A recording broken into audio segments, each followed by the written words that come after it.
जमीन पे हमारे कार्यकर्ता बिल्कुल एकजुट हैं। हमारे तमाम समाज के लोग ये चाहते हैं कि हमारे नेता एकजुट हो जाए, लेकिन नेताओं के कानों पे जू नहीं रह रही है।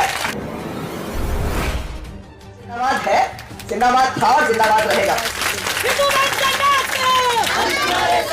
जो हमारी महिलाओं को सर पे जूते चप्पल निकलवा के चला करते थे, उनसे उम्मीद रखे हम कि वो आएंगे हमारे अधिकारों की लड़ाई लड़ने। जाटव, वाल्मीकि, कोरी, कुर्मी, पासी, धोबी, धानु, कहीर, गडरिया, गुज्जर, जाट, नाई, यादव, तेली, कुमार, महार, डोम, पटेल, ये वो जमात है जिसको आज एकजुट होने की आवश्यकता है। और हम अम्बेडकरवादी है बेटा, जिस दिन औकात पे आ गए ना तो तुम्हारी सारी गर्मी झाड़ देंगे और बाबा साहब को गाली मत देना दोबारा। कि हम शर्म की बात है कि दिल्ली यूनिवर्सिटी, जिसकी हम लोग पूरे विश्व में चर्चाएं करते हैं, और वहां एक बहन न्याय के लिए लड़ रही है। समाज के साथ इतना शोषण क्यों है? क्योंकि आप तो समाज के ठेकेदार बनते हो। हम लोग देख रहे हैं कि मूछें रखने पर हत्याएं हो जाती हैं, पानी का मटका छूने पर हत्याएं हो जाती हैं। इससे पहले आप सभी को जय भीम, जय भारत, जय संविधान। और बहुत बहुत बहुत ज्यादा मतलब आप हमारी पूरी टीम और हमारे साथियों की तरफ से मैं बहन डॉक्टर रितु को यहाँ एक बात कहना चाहता हूँ कि बहन डटी रहना, पीछे मत हटना, तुम्हारे भाई तुम्हारे साथ खड़े हैं। यहाँ पार्टी, संगठन और सारी चीजों प्रोटोकॉल का मामला नहीं है, यहाँ समाज का मामला है। और तुम्हारे साथ सिर्फ कहने को नहीं, करने को भी जब आवाज दोगी, जब खड़े नजर आएंगे। और सबसे बड़ी चीज ये कि मैं बीते 4 महीने से अपने घर को, परिवार को छोड़ के बाबा साहेब अम्बेडकर की जन्मस्थली मध्य प्रदेश के महू से एक संकल्प को लेकर निकला था, जिसका नाम बहुजन जागो मार्च, और जिसका उद्देश्य है बहुजन नेताओं साथ में आओ। क्योंकि वर्तमान समय में इतना बड़ा क्राइसिस है कि एक ही मूवमेंट के लोग, एक ही विचारधारा के लोग, जो लोग फूले, शाहू, पेरियार, ललाई, अम्बेडकर और मान्यवर कांशीराम साहब की विचारधारा को आगे बढ़ाने की बात करते हैं, वो तमाम लोग अलग अलग पार्टी, अलग अलग संगठनों में बटे हुए, जिसकी वजह से हम लोग देख रहे हैं कि मूछें रखने पर हत्याएं हो जाती हैं, पानी का मटका छूने पर हत्याएं हो जाती हैं। और दिल्ली, जिसको हम लोग भारत की राजधानी के नाम से जानते हैं, यहाँ हमारी बहन कितने दिनों से बैठी हुई है, लेकिन कोई भी चर्चा न नेशनल मीडिया में है और ना यहाँ समाज का कोई पॉलिटिकल लीडर पहुंचा। क्या पहुंचा? क्या नहीं पहुंचा ना? तो मैं आपसे भी कहना चाहता हूं इस मंच के माध्यम से कि आज समाज के तमाम लोगों को उठ खड़े होने की उनके ऊपर एक रिस्पॉन्सिबिलिटी बन चुकी है कि वो अपने नेताओं को ललकारें और उनसे सवाल करें कि आखिर आज भी हमारे समाज के साथ इतना शोषण क्यों है? क्योंकि आप तो समाज के ठेकेदार बनते हो। और जब 21वीं सदी में बाबा साहेब अम्बेडकर और मान्यवर कांशीराम साहब ने कहा कि हमें इस देश का हुक्मरान बनना है, हमें शासक जमात बनना है, तो हम लोग देश की सत्ता से इतने दूर क्यों हैं? क्योंकि समाज ने आपको ठेकेदार बना के बिठाया। और हमारी बहन यहाँ पे इतने बड़े बड़े स्लोगन लिखे हुए हैं कि नौकरी नहीं, न्याय चाहिए। तो असल मायने में ऐसी नौकरियां बहुत है। मैं बहन का फिर से बहुत बहुत धन्यवाद और साधुवाद करता हूं कि आपने इतना जज्बा दिखाया, क्योंकि ये स्लोगन लिखने के लिए भी बड़ी ताकत चाहिए कि नौकरी नहीं, न्याय चाहिए। क्योंकि आज बाबा साहेब अम्बेडकर से मिले आरक्षण की वजह से, आरक्षण की मलाई चाट के जितने लोगों को नौकरियां मिली है, वो तो अपने टीवी और बीवी में मस्त है। क्या सामाजिक अधिकारों की लड़ाई वो लड़ रहे हैं? तो तुम्हारा संघर्ष जिंदाबाद है, जिंदाबाद था और जिंदाबाद रहेगा। हम किसी भी चीज से बिल्कुल पीछे नहीं है। और मेरी आवाज अगर वहां तक जा रही हो, ना भी जा रही हो, तो चली जाएगी। जैसे बहन आप हो, तो बहन वो जातिवादी भी है जिसने आपके साथ ये किया। हम लोग महिलाओं को अब शब्द तो कभी नहीं बोलते, क्योंकि हमारे रहबर ने हमें सिखाया ही नहीं कि महिलाओं को हम आरएसएस वाले थोड़ा ही है, गुंडे थोड़ा ही है। हम किसी भी बहन बेटी को कभी गलत नहीं बोलते हैं।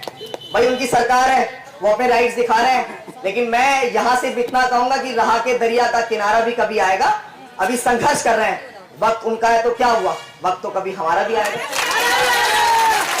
और जब वक्त हमारा आएगा तो किसी को भी जातिगत शोषण का शिकार नहीं होना पड़ेगा। और किसी को भी यहाँ बैठ के, कितनी शर्म की बात है कि दिल्ली यूनिवर्सिटी, जिसकी हम लोग पूरे विश्व में चर्चाएं करते हैं, और वहां एक बहन न्याय के लिए लड़ रही है, लेकिन किसी की कानों पे जू नहीं रेंग रही है।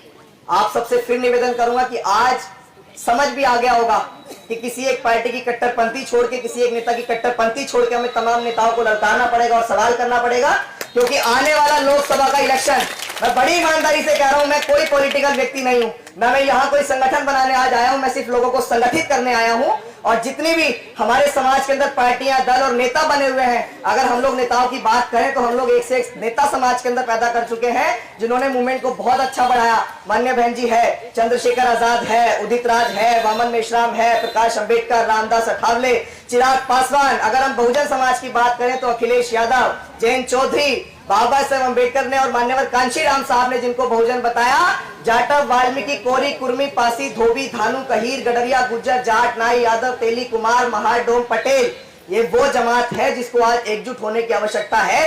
और मैंने और हमारे तमाम साथियों ने पैदल मार्च करते हुए महू, इंदौर, देवास, सीहोर, सोनकच्छ, गैरतगंज, रायसेन, भोपाल, विदिशा, खुरई, ललितपुर, झांसी, डबरा, दतिया, ग्वालियर, मुरैना, धौलपुर, आगरा, हाथरस, अलीगढ़, औरैया, फिरोजाबाद, फिर उसके बाद बुलंदशहर, हापुड़, मेरठ, गाजियाबाद, तमाम जगह एक बड़ा क्राइसिस देखा कि जमीन पे हमारे कार्यकर्ता बिल्कुल एकजुट है। हमारे तमाम समाज के लोग ये चाहते हैं कि हमारे नेता एकजुट हो जाए, लेकिन नेताओं के कानों पे जू नहीं रह रही है। और मैं इस मंच से भी विश्वास दिलाता हूं, मैंने पहले भी कहा कि किसी को तो उठ खड़ा होना पड़ेगा, किसी को तो सवाल करना पड़ेगा।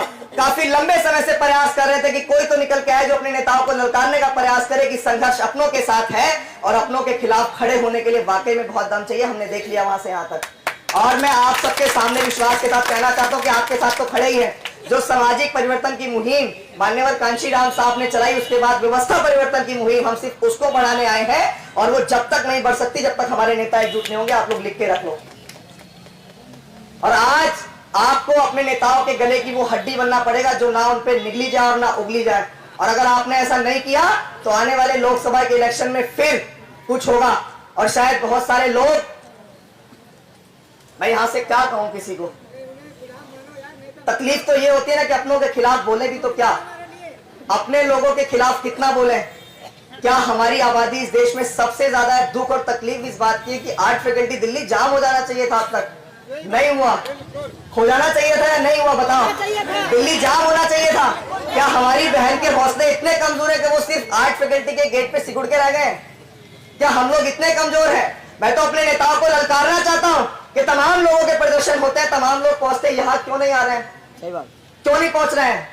आप हमारे हैं इसलिए आपसे सवाल कर रहे। विरोधियों से कोई अपेक्षा थोड़े रखेंगे? बहुत बढ़िया। विरोधियों से कोई उम्मीद रखेंगे क्या?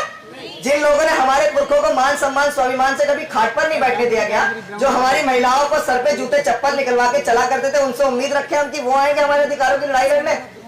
जब आपको आवश्यकता होती है बड़ी बड़ी रैली और कारवा करने की, तब तो शायद प्रोफेसर ऋतु और तमाम लोग याद आते होंगे, लेकिन आज याद नहीं आ रहे। क्यों? तो आज आखिरी में एक शायरी जिसकी वजह से मैं इनकी तरफ से एक नज्म पढ़ देता हूं।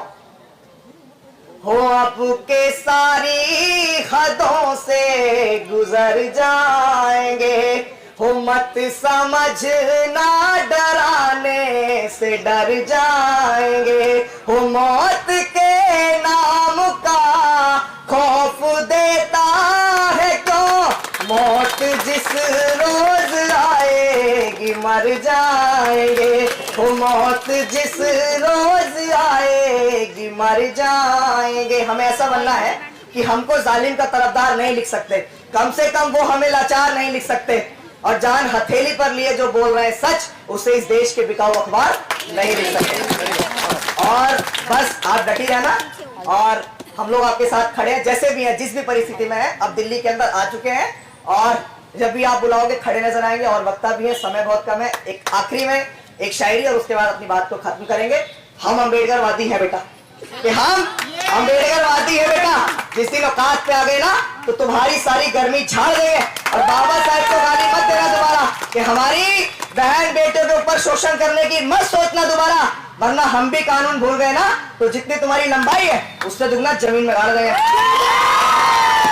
बहुत बहुत धन्यवाद, बहुत बहुत साधुवाद। जय भीम।